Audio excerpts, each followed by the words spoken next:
में बढ़ा, उन लोगों ने अपनी सांस्कृतिक विशेषता को पहचानना शुरू किया जो सब उनके लिए सामान्य था, और उनकी अपनी धार्मिक और भाषा में विविधता में एकता को पहचानना शुरू किया। लेकिन यह उनका प्रतिरोध था जो उपनिवेशवाद के खिलाफ था और आधुनिक प्रजातंत्र और बाद के राजनीतिक एकीकरण। यदि हम पूछे कि हमने औपनिवेशिक भारत में क्या देखा है जो भारत को एक राष्ट्र के रूप में उत्पत्ति करेगा, देसाई ने लिखा है कि ब्रिटिश खोज का एक महत्वपूर्ण परिणाम था केंद्रीकृत राष्ट्र की स्थापना। इतिहास में भारत का वास्तविक आधारभूत राजनैतिक व प्रशासनिकीकरण पहली बार हुआ। ऐसी एकता ब्रिटिश पूर्व के भारत में नहीं थी, जो प्रायः अनेक राजा के राज में विभक्त था, जो अक्सर अपने राज्य के सीमा वैधानिक एकीकरण। भारत का राजनीतिक और आर्थिक एकीकरण वैज्ञानिक एकीकरण से संलग्न एकीकरण था। ब्रिटिश ने पूरे देश में एक तरह का कानून लागू किया। उन्होंने कानून को अधिनियमित और संहिताबद्ध किया। ये कानून सब राज्य के सभी व्यक्ति पर लागू होता था और यह पदानुक्रम से संरक्षित पद्धति से चलता था जो राज्य की न्यायिक व्यवस्था का खंड था। एकीकरण। देसाई ने सारांश निकाला कि ब्रिटिश शासन के स्थापना से भारतीय इतिहास में पहली बार व्यापक और मौलिक राजनीतिक, प्रशासनिक और वैधानिक एकीकरण देश में आया। नई तरह की अर्थव्यवस्था के लिए ऐसे राज्य की बनावट आवश्यक थी जो भारत में राज्य विहीन समाज से राज्य समाज में संक्रमण। भारतीय इतिहास के एक खास मोड़ पर राज्य रहित से राज्य समाज में संक्रमण होता है। ये तब हुआ जब समाज में कृषक पैदावार और सामाजिक संबंध एक स्तर पर पहुंच। भारत का राष्ट्रवादी दृष्टिकोण। इंडोलॉजिकल और औपनिवेशिक दृष्टिकोण के बाद आइए अब हम भारत के राष्ट्रवादी दृष्टिकोण को देखें। ब्रिटिशों के भारत आने से पहले भारत विभिन्न छोटे राज्यों, रियासतों और राजवंशों में विभाजित था। धर्म, संस्कृति, भाषा और क्षेत्र के संदर्भ में इसकी विविधता के कारण यह व्यापक रूप से माना जाता था कि भारत एक राष्ट्र नहीं बन सकता है क्योंकि इसमें एक सामान्य संस्कृति, भाषा या एक सामान्य इतिहास नहीं था, बल्कि इसमें बहुत अधिक विविधताएं थीं, जबकि एक राष्ट्र के रूप में उपमहाद्वीपीय पहचान की समानता थी, किंतु राष्ट्र राज्य की जगह नहीं थी। अंग्रेजों से आजादी के बाद ही एक पूर्ण भारतीय राज्य का उदय हुआ। औपनिवेशिक शासन के कई पहलू थे। भारत में राज्य रहित समाज। राज्य रहित समाज का वर्णन केंद्रीयकृत राजनैतिक संरचना के अनुपस्थिति में किया गया है। यह इंगित करते हुए कि वहां सामाजिक नियंत्रण के लिए कोई औपचारिक तंत्र नहीं था, जैसा कि आप अन्य तत्कालीन समाज में देखते हैं। नातेदारी और वंशावली व्यवस्था का बंधन राज्य रहित समाज को राजनीतिक क्रम को निर्देशित करता है। कृषि क्रांति से राज्य समाज का उदय हुआ है क्योंकि राज्य तभी संभव हुआ जब वहां अतिरिक्त उत्पादन हुआ, और जो अनुत्पादक वाले प्रभुत्व को समर्थन नहीं करता है। कृषि पूर्व का समाज अतिरिक्त उत्पादन नहीं करता था क्योंकि उनके पास कोई स्तरीकरण नहीं था जो कि अतिरिक्त उत्पादन करने का मांग करें।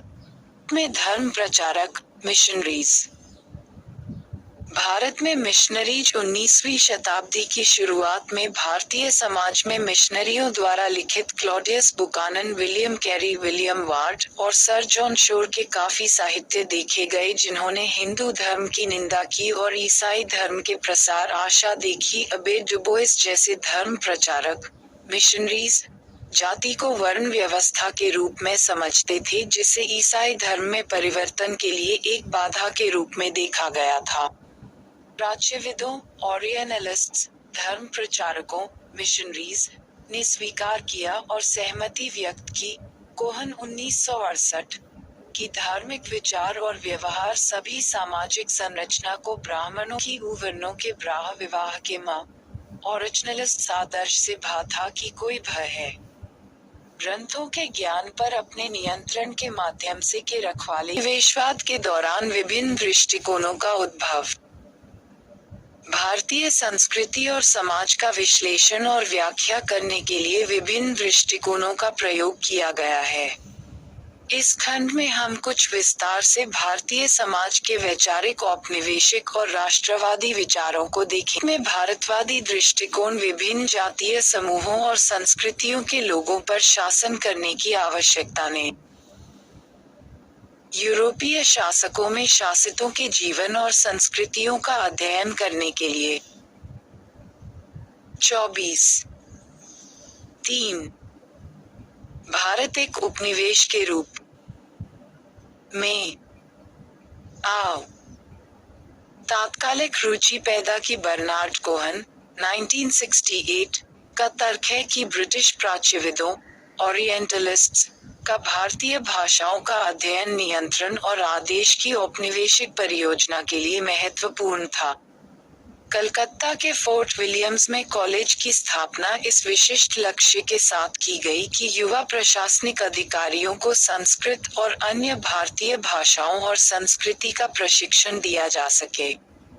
प्लासी युद्ध की अवधि 1757 के बाद हम ब्रिटिश प्रशासकों के बीच फारसी, संस्कृत और स्थानीय ज्ञान का बढ़ता रुझान पाते हैं, जिसने भारत के समाज और संस्कृति का व्यापक विश्लेषण। निवेशवाद के काल में भारतीय समाज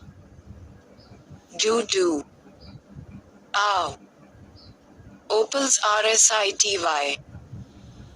आइए अब चर्चा करते हैं कि ब्रिटिश औपनिवेशिक शासन में भारतीय समाज कैसा था। प्रबुद्धता, वैज्ञानिक और वाणिज्यिक क्रांतियां, जो 14वीं और 18वीं शताब्दी के बीच की अवधि में फैली हुई बौद्धिक क्रांति थी। 1789 की फ्रांसीसी क्रांति और औद्योगिक क्रांति ने यूरोप में राजशाही और चर्च की सदियों पुरानी सामंती व्यवस्था को एक घातक झटका दिया। माल के बड़े पैमाने पर उत्पादन और कच्चे माल की जरूरत ने दुनिया भर के बाजारों और कॉलोनियों की तलाश में यूरोपीय देशों को पीछे छोड़ दिया। कई समुद्री यूरोपीय देशों ने उपनिवेश बनाने के लिए धन और क्षेत्रों की तलाश में भारतीय सभ्यता के एकता पर विमर्श। भारतीय सभ्यता की एकीकृत पहचान वाद विवाद और तर्क वितर्क का मुद्दा है। इम्बी 1989 3 अलग-अलग विचार प्रकट किए हैं। एक तरफ वो हैं जिन्होंने भारतीय सभ्यता के एकीकरण को अस्वीकार किया है। दूसरा विचार इसके विपरीत है, जो भारत को सभी धर्मों को आत्मसात करने वाला और एकीकृत वस्तु के रूप में देखते हैं। तीसरा दृष्टिकोण पहले के विचारों का संकलन है। इस दृष्टिकोण के अनुसार भारत एक मिश्रित संस्कृति का देश है। एकता में अनेकता को प्रदर्शित कर भारत के भूगोल को समझना। भारतीय सभ्यता का जटिल और गहराई तक स्थित ऐतिहासिक परंपरा है, जो क्षेत्रीय रूप से बृहद प्रथाओं और व्यवहार में भिन्नता और विशेष क्षेत्र की सामाजिक संरचना को दर्शाती है। कोहन 1971 7। भारत की विविधता और क्षेत्रीय विभिन्नता का इसकी भौगोलिक भिन्नता के आधार पर वर्णन किया जा सकता है। इससे भी अधिक ये भारत का मौलिक प्राकृतिक भूगोल है, जो स्थायी ऐतिहासिक, सांस्कृतिक और राजनीतिक स्वरूप की वृहद रूपरेखा प्रदान करता है। इसलिए यह आवश्यक है कि इसके भौगोलिक इतिहास पर ध्यान दिया जाए। बारहमासी पेरेनियल केंद्रीय क्षेत्र। बारहमासी पेरेनियल क्षेत्र उपजातियों का घाटी, समतल और डेल्टा है। ऐतिहासिक रूप से ये सब मानव निवास स्थान, उच्च जनसंख्या घनत्व, राजनीतिक क्रियाकलापों और स्थिर राज्य पद्धति के केंद्र है। इन केंद्रों ने कृषि प्रणाली को स्थिर किया हुआ है। ये सब कृषि, व्यापार और हस्तशिल्प माल के सांस्कृतिक सार का अध्ययन।